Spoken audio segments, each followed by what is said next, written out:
You know, a lot of challenges in the beginning is figuring out, we've got this amazingly vast, highly respected, you know, highly followed, very well-read property.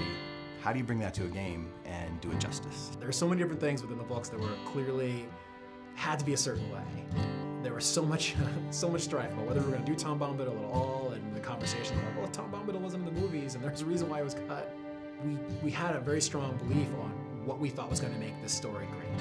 It's such a long road to get to where we are today, and there are so many different things that I can look at now and say, that was definitely the right decision, and Tom Bombadil was definitely the right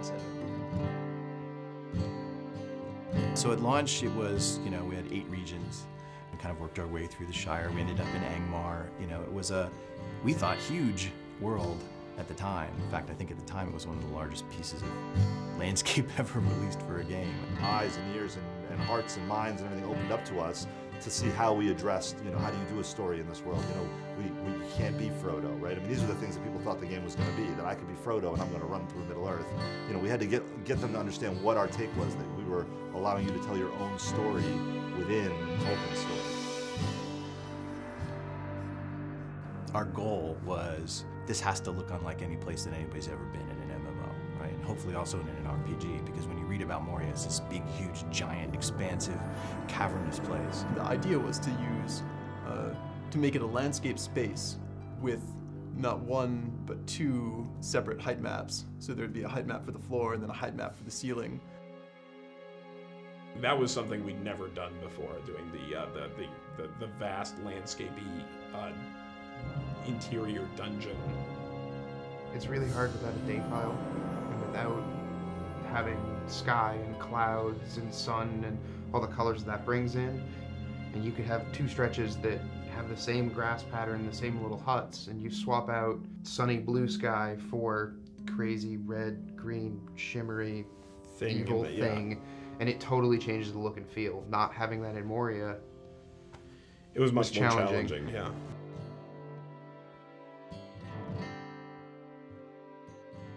Our primary goal was to, how do we take this amazing game that people love once they get in it, but that there are some basic barriers to entry, like the subscription-only experience, and how do we reinvent what we have so that it retains all of its, you know, grand and glorious nature while addressing an audience that's much bigger.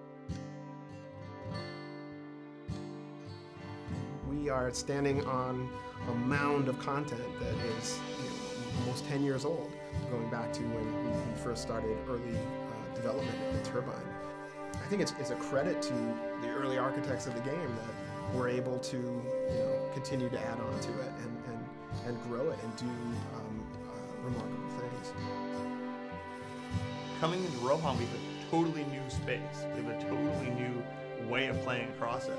And I think that being able to go out onto these vast plains and ride your war steed and challenge these, you know, mounted bands of marauders, I think we come to a whole new chapter in Middle-earth.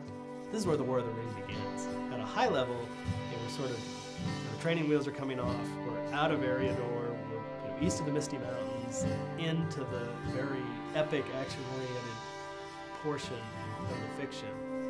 And being able to tell that story is extremely exciting.